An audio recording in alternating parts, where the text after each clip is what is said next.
ಸಮುದಾಯಕ್ಕೆ ನ್ಯಾಯ ಸಿಗಬೇಕು ಅಂತ ಹೇಳಿ ನಮ್ಮ ಒತ್ತಾಯ. ಮುಖ್ಯವಾಗಿ ಪರಿಶಿಷ್ಟ ಜಾತಿ ಪರಿಶಿಷ್ಟ ವರ್ಗದ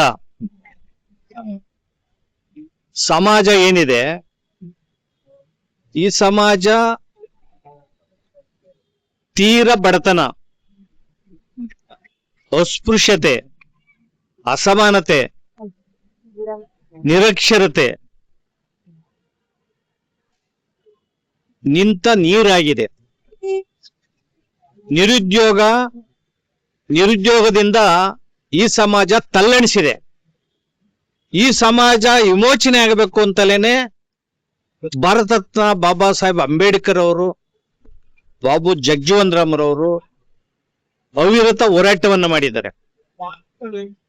ಬಾಬಾ ಸಾಹೇಬ್ ಅಂಬೇಡ್ಕರ್ ಅವರು ಇಡೀ ಜೀವನದುದ್ದಕ್ಕೂ ಬರೀ ಪರಿಶಿಷ್ಟ ಜಾತಿ ಸಮಾಜ ಅಷ್ಟೇ ಅಲ್ಲ, ಈ ದೇಶವನ್ನೇ ವಿಮೋಚನೆ ಮಾಡೋದಕ್ಕೆ, ಈ ದೇಶದಲ್ಲಿ ಇರ್ತಕ್ಕಂಥ ಬಡತನ, ನಿರುದ್ಯೋಗ, ಅಸಮಾನತೆ, ಆರ್ಥಿಕ ಅಸಮಾನತೆ, ಸಾಮಾಜಿಕ ಅಸಮಾನತೆ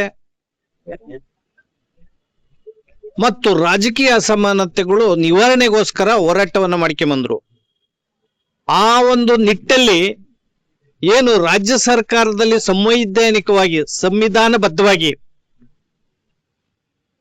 ಕೊಡಬೇಕಾದಂತ ಆರ್ಥಿಕ ಅಭಿವೃದ್ಧಿಗಳೇನಿದೆ, ಆರ್ಥಿಕ ಅಭಿವೃದ್ಧಿಗಳನ್ನ ಸಮರ್ಥವಾಗಿ ಇದುವರೆಗೂ ಕೂಡ ಯಾವ ಸರ್ಕಾರಗಳು ಕೂಡ ನಿಭಾಯಿಸಿಲ್ಲ.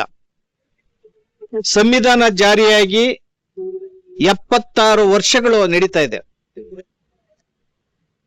ಈಗ ಆಡಳಿತ ಮಾಡ್ತಕ್ಕಂತ ಸನ್ಮಾನ್ಯ ಶ್ರೀ ಸಿದ್ದರಾಮಯ್ಯನವರು ಮುಖ್ಯಮಂತ್ರಿಗಳು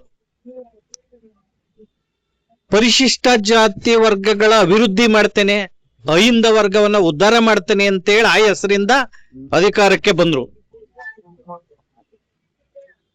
ಮತ್ತೆ ಪರಿಶಿಷ್ಟ ಜಾತಿ ವರ್ಗಗಳ ಅಭಿವೃದ್ಧಿಗೆ ಅವರ ಜನಸಂಖ್ಯೆ ಆಧರಿಸಿದಂತೆ 24.1%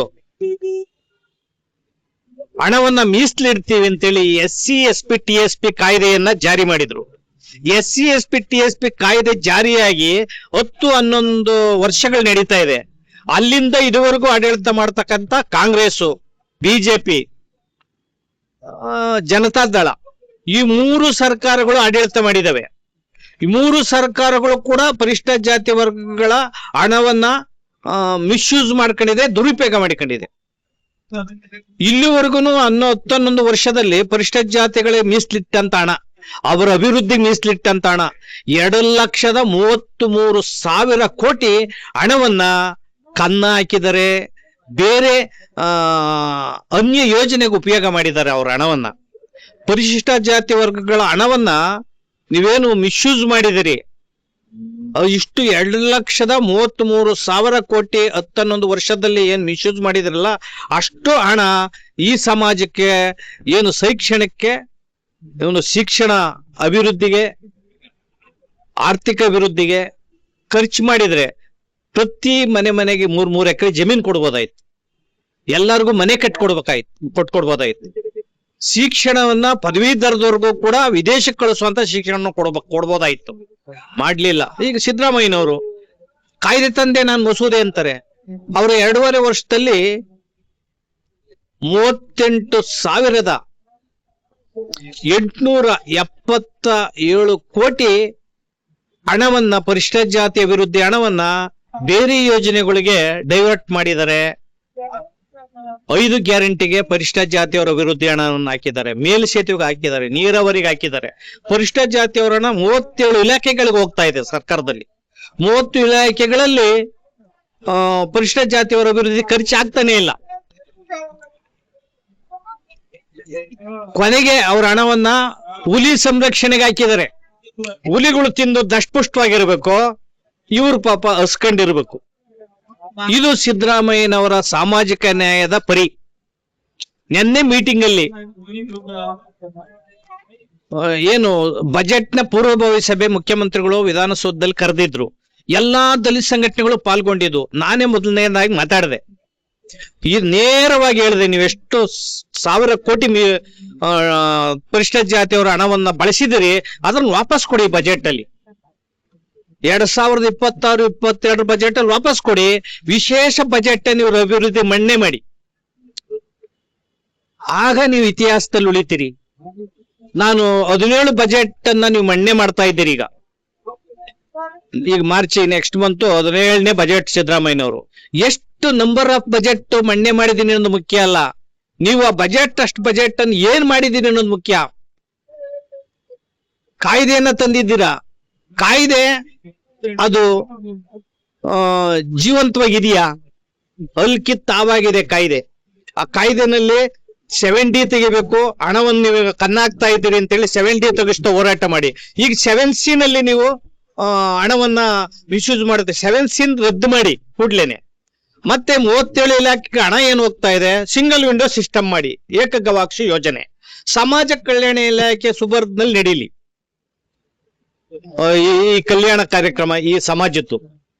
ಮತ್ತೆ ಇದುವರೆಗೂ ಕೂಡ ಕಾಯ್ದೆ ಆದ್ಮೇಲೆ ಅಥವಾ ಸಂವಿಧಾನ ಜಾರಿ ಆದ್ಮೇಲೆ ಎಷ್ಟು ಅಭಿವೃದ್ಧಿ ಆಗಿದ್ದಾರೆ ಆರ್ಥಿಕವಾಗಿ ಅನ್ನೋದು ಸಮೀಕ್ಷೆ ಮಾಡಿ ಶ್ವೇತಪತ್ರ ಹೊರಡಿಸಿ ಅಂತೇಳಿ ನಿನ್ನೆ ಸಭೆಯಲ್ಲಿ ಮಾತಾಡಿದ್ವಿ. ಎಲ್ಲಾ ದಲಿತ ಸಂಘಟನೆಗಳು ಕೂಡ ಒಕ್ಕೊರಲಿನಿಂದ ನೀವು ದಯಮಾಡಿ ಸರ್ಕಾರ ಪರಿಶಿಷ್ಟ ಜಾತಿ ಹಣವನ್ನ ಬೇರೆ ಅನ್ಯ ಯೋಜನೆ ಬಳಸಬೇಡಿ, ಇವರ ಅಭಿವೃದ್ಧಿಗೆ ಉಪಯೋಗ ಮಾಡಬೇಕು ಅಂತ ನಾವು ಹೋರಾಟವನ್ನ ಮಾಡಿದ್ದೇವೆ. ಒಕ್ಕೊರಲಿನಿಂದ ನಾವು ಒತ್ತಾಯನ ಮುಖ್ಯಮಂತ್ರಿ ಮಾಡಿದ್ದೇವೆ.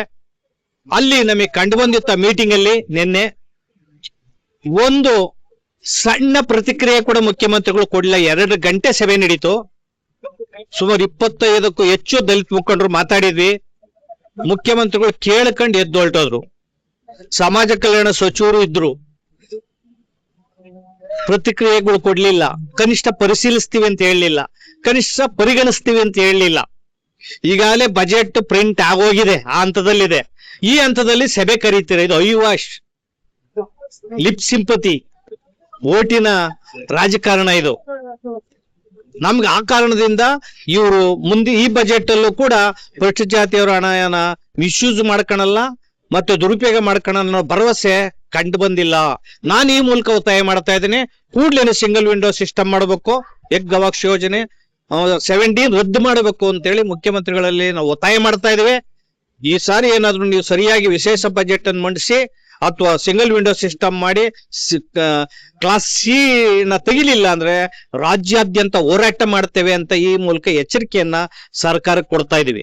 ಮುಖ್ಯಮಂತ್ರಿಗಳು ಅಹಿಂದ ಸಮಾಜಕ್ಕಾಗ್ಲಿ ಅವ್ರ ಸಮಾಜಕ್ಕಾಗ್ಲಿ ಕೂಡ ಏನು ಮಾಡಿಲ್ಲ. ಕುರುಬ ಸಮಾಜ ಕೂಡ ಅನೇಕ ಬಡವರಿದ್ದಾರೆ, ಆ ಸಮಾಜಕ್ಕೂ ಏನು ಮಾಡಿಲ್ಲ. ಅನೇಕ ಹಿಂದುಳಿದವರು ಬಡವರಿದ್ದಾರೆ. ಹಂಗ್ ಮಾಡೋದಾದ್ರೆ ಕಾಂತರಾಜ್ ವರದಿ ಜಾರಿ ಮಾಡ್ಬೇಕಾಯ್ತಾ? ಕಾಂತರಾಜ್ ಆಯೋಗದ ವರದಿ, ಆ ನಂತರ ಜಯಪ್ರಕಾಶ್ ಹೆಗಡೆ ಮಾಡಿದ್ರು, ಈಗೊಂದು ಆಯೋಗ ಮಾಡಿದ್ದಾರೆ. ಅದನ್ನು ವರದಿ ಜಾರಿ ಮಾಡ್ಲಿಲ್ಲ ನೀವು. 7 ಜನದ ನ್ಯಾಯಾಧೀಶರು ತೀರ್ಪು ಕೊಟ್ರು, ಪರಿಶಿಷ್ಟ ಜಾತಿಯವ್ರು 101 ಜಾತಿಗಳು ವರ್ಗೀಕರಣ ಮಾಡ್ಬೇಕು ಅಂತ ಹೇಳಿ. ನಾಗಮೋಹನ್ ದಾಸ್ ಆಯೋಗ ಮಾಡಿದ್ರಿ, ಅವ್ರು ವರದಿ ಕೊಟ್ರು. ಆ ವರದಿ ಕೊಟ್ಟದನ್ನ ವರದಿನೂ ಕೂಡ ನೀವು ಯಥಾವತ್ತಾಗಿ ಜಾರಿ ಮಾಡ್ಲಿಲ್ಲ. ಅಲೆಮಾರಿಗಳಿಗನ್ನೇ ಆಯ್ತು. ನೀವೀಗ ವಿಧೇಯಕ ಮಾಡಿದಿರಿ, ವಿಧೇಯಕ ಕೂಡ ಏನು ಕಾರ್ಯಗತ ಆಗಲ್ಲ, ಅನುಷ್ಠಾನ ಆಗ್ಲಿಲ್ಲ. ಅದು ಕೂಡ ರಾಜ್ಯಪಾಲ ತಾವು ನಿಂತೋಗಿದೆ. ಕಾಂತರಾಜ್ ವರದಿ ಜಾರಿ ಆಗಿಲ್ಲ, ಒಳ ಮೀಸಲಾತಿ ವರದಿ ಅನುಷ್ಠಾನ ಆಗಿಲ್ಲ. ಈಗ ಉದ್ಯೋಗ ಯಾರಿಗೂ ಉದ್ಯೋಗ ಸಿಗದ ಉದ್ಯೋಗ ಸ್ಥಗಿತ ಆಗಿದೆ. ಉದ್ಯೋಗದಲ್ಲೂ ಕೂಡ ವರ್ಗೀಕರಣದ ಪ್ರಕ್ರಿಯೆಗಳು ನಡೆದಿಲ್ಲ, ಬಡ್ತಿ ಮೀಸಲಾತಿಯಲ್ಲಿ ನಡೆದಿಲ್ಲ. ಆ ಬಿಂದು ವಿಶ್ವವಿದ್ಯಾನಿಲಯದಲ್ಲಿ ಗಲಾಟೆ ಆಗ್ತಾ ಇದೆ, ಬಿಂದು ಹಿಂದೆ ಮುಂದೆ ಆಗ್ತಾ ಇದೆ ಅಂತೇಳಿ. ನೇಮಕಾತಿಗಳೆಲ್ಲ ಆಗ್ತಾ ಇಲ್ಲ, ವರ್ಗೀಕರಣದ ಪ್ರಕ್ರಿಯೆ ಆಗಿಲ್ಲ. ಅಥವಾ ಗುತ್ತಿಗೆ ಇದರಲ್ಲಿ ಕೊಡಬೇಕು ಅಂತ ಹೇಳಿ ಆಧಾರದಲ್ಲಿ ಅದು ಕೂಡ ನಡೀತಾ ಇಲ್ಲ. ಹೋಗ್ಲಿ, ನೀವು ಉದ್ಯಮಿಗಳು ಮಾಡ್ತೀರಿ ಅಂತ ಒಂದು ತಂದ್ರಿ, ಆ ಉದ್ಯಮಿಗಳು ಕೂಡ ಏನು ನವಪೈಸೆ ಸಿಗ್ತಾ ಇಲ್ಲ. ಯಾವ ಸಾರ್ಥಕ್ಕೋಸ್ಕರ ನೀವು ಮುಖ್ಯಮಂತ್ರಿಯಾಗಿ ಸುಮ್ನೆ 0 ಅವರಲ್ಲಿ 0 ವರ್ಷಗಳು, ನಾನು ಇಷ್ಟು ವರ್ಷ ಮುಖ್ಯಮಂತ್ರಿಗಳು ಆದೆ, ನಾನು ಇಷ್ಟು ಬಜೆಟ್ ಮಾಡಿದೆ, ನಾನಿಲ್ಲಿ ಹೇಳ್ತೀನಿ ಎಷ್ಟು ವರ್ಷ ಬದುಕಿದ್ರು ಅನ್ನೋದು ಮುಖ್ಯ ಅಲ್ಲ, ಬದುಕಿದ್ದಾಗ ಏನ್ ಮಾಡ್ತೀನಿ, ಏನ್ ಮಾಡಿದೆ ಅನ್ನೋದು ಮುಖ್ಯ. ಅದು ಭಗತ್ ಸಿಂಗ್ ಮಾಡಿ ತೋರಿಸಿದ್ದಾರೆ, ವಿವೇಕಾನಂದ ಮಾಡಿ ತೋರಿಸಿದ್ದಾರೆ, ಬಾಬಾ ಸಾಹೇಬ್ರು ಮಾಡಿ ತೋರಿಸಿದ್ದಾರೆ, ಜಗಜ್ಯೋತಿ ಬಸವಣ್ಣವ್ರು ಮಾಡಿ ತೋರಿಸಿದ್ದಾರೆ, ಪೆರಿಯರ್ ಮಾಡಿ ತೋರಿಸಿದ್ದಾರೆ. ನೀವುಗಳು ಅವ್ರ ಹೆಸರುಗಳು ಹೇಳೋ ಅಂತವ್ರು ದೇವರಿಜರ್ಸು ಏನು ಅವರ ಅವಧಿನ ಬ್ರೇಕ್ ಮಾಡಿದೆ ಅಂತೇಳಿ ಬರೀ ಬ್ರೇಕು ಕ್ಲಚ್ಚು ಇದರಿಂದ ಏನು ಆಗಲ್ಲ ಸ್ವಾಮಿ. ನೀವು ದಯಮಾಡಿ ಅಹಿಂದ ಸಮಾಜಕ್ಕೆ ಏನಾದ್ರೂ ಮಾಡಿ, ಪರಿಶಿಷ್ಟ ಜಾತಿ ವರ್ಗಗಳ ಅಭಿವೃದ್ಧಿ ಮಾಡಿ, ಮತ್ತೆ ವರ್ಗೀಕರಣವನ್ನ ಕೂಡಲೇ ಜಾರಿ ಮಾಡಿ ವಿಧೇಯಕನ ಜಾರಿ ಮಾಡಬೇಕು, ಗೊಂದಲವನ್ನು ನಿವಾರಣೆ ಮಾಡಬೇಕು ಅಂತೇಳಿ ಸರ್ಕಾರದಲ್ಲಿ ನಾನು ಈ ಮೂಲಕ ಆಗ್ರಹವನ್ನ ಮಾಡ್ತಾ ಇದ್ದೀವಿ. ನಾನು ಮುಖ್ಯವಾಗಿ ಸಮಾಜ ಕಲ್ಯಾಣ ಇಲಾಖೆ ದಿವಾಳಿಯಾಗಿದೆ. 1 ಪೈಸಾ ಸಮಾಜ ಕಲ್ಯಾಣ ಇಲಾಖೆನಲ್ಲಿ ಇಲ್ಲ. 3,500 ಕೋಟಿ ಬಿಲ್ ಬಾಕಿ ಇದೆ. ನಾನು ಮೀಟಿಂಗ್ ಅಲ್ಲಿ ನಾನು ಹೇಳಿದ್ದೇನೆ ಮುಖ್ಯಮಂತ್ರಿ ಗಮನಕ್ಕೆ.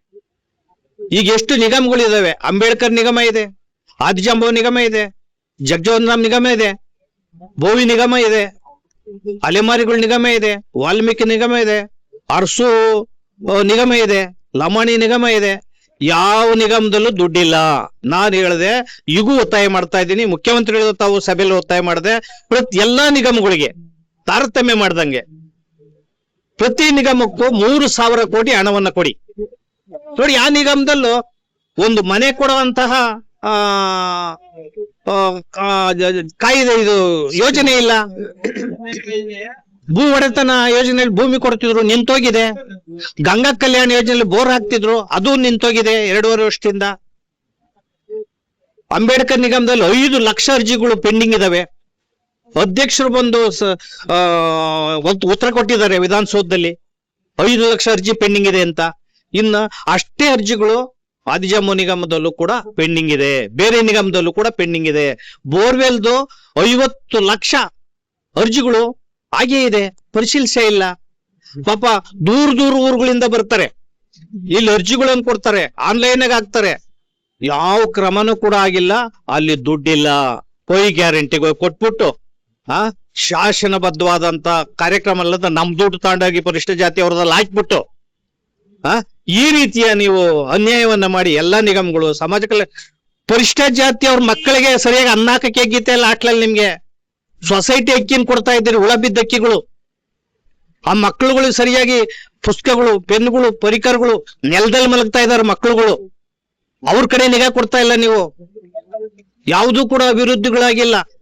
ಇದೆಲ್ಲಾನು ಕೂಡ ಮುಖ್ಯಮಂತ್ರಿಗಳಿಗೆ ನಾವು ಯಾವುದು ಅಂಜಿಕೆ ಇಲ್ದಂಗೆ, ಯಾವುದು ಭಯ ಇಲ್ದಂಗೆ ಮುಖ್ಯಮಂತ್ರಿಗಳು ನೇರ ನಾನು ಸಭೆಯಲ್ಲಿ ಗಮನಕ್ಕೆ ತಂದಿದ್ದೇವೆ, ಮಾತಾಡಿದ್ದೇವೆ. ಮುಂದೆ ರಾಜ್ಯಾದ್ಯಂತ ಉಗ್ರ ಹೋರಾಟವನ್ನು ಮಾಡ್ತಾ ಇದ್ದೇವೆ. ಈ ಸಮಾಜ ಕಲ್ಯಾಣ ಇಲಾಖೆಯನ್ನ ಸರಿಯಾಗಿ ಸಂವಿಧಾನಬದ್ಧವಾಗಿ ಇಟ್ಕೊಂಡು ಹೋದ್ರೆ ಅಂಬೇಡ್ಕರ್ಗೆ ದ್ರೋಹ ಮಾಡ್ತಾ ಇದ್ರಿ, ಸಂವಿಧಾನಕ್ಕೆ ದ್ರೋಹ ಮಾಡ್ತಾ ಇದ್ರಿ, ಓಟ್ ಹಾಕಿಸ್ಕೊಂಡು ಈ ಸಮಾಜವನ್ನು ಮೋಸ ಮಾಡ್ತೀರಿ ಅನ್ನೋ ಮಾತನ್ನ ಈ ಸಂದರ್ಭದಲ್ಲಿ ಎಚ್ಚರಿಕೆಯನ್ನ ನಿಮಗೆ ಕೊಡ್ತಾ ಇದೀವಿ. ಇದೇ ಪರಿಸ್ಥಿತಿ ಮುಂದುವರೆದ್ರೆ 2028 ಚುನಾವಣೆಗೆ ನಿಮ್ ಕಾಂಗ್ರೆಸ್ ಮುಕ್ತ ಆಗೋದಲ್ಲ, ನಿಮ್ಮೆಲ್ಲಾನು ಕೂಡ ಮನೆಗೆ ಕಳಿಸ್ತೇವೆ ನೀವು ಮೇಲೆ ಎಂಪಿಗಳನ್ನ ಅಂತ ಮಾತನ್ನ ಈ ಮೂಲಕ ಎಚ್ಚರಿಕೆಯನ್ನ ಕೊಡ್ತಾ ಇದ್ದೇವೆ. ವಿಚಾರನ ಹೇಳಕ್ ಇಚ್ಛೆ ಪಡ್ತೀನಿ. ಅತ್ಯಂತ ಮುಖ್ಯವಾದ ವಿಚಾರ, ಮುಖ್ಯಮಂತ್ರಿಗಳಿಗೆ ಸಂಘ ಸಂಸ್ಥೆಗಳು ನೊಂದವರು ಅರ್ಜಿಗಳನ್ನ ಕೊಡ್ತಾರಲ್ವಾ, ಸಂಘ ಸಂಸ್ಥೆಗಳು ಅರ್ಜಿ ಕೊಟ್ಟಿದೀವಲ್ವಾ, ಬೇರೆ ದೂರದಿಂದ ಅರ್ಜಿ ಕೊಟ್ಟಿದ್ದಾರೆ ಮುಖ್ಯಮಂತ್ರಿಗಳಿಗೆ.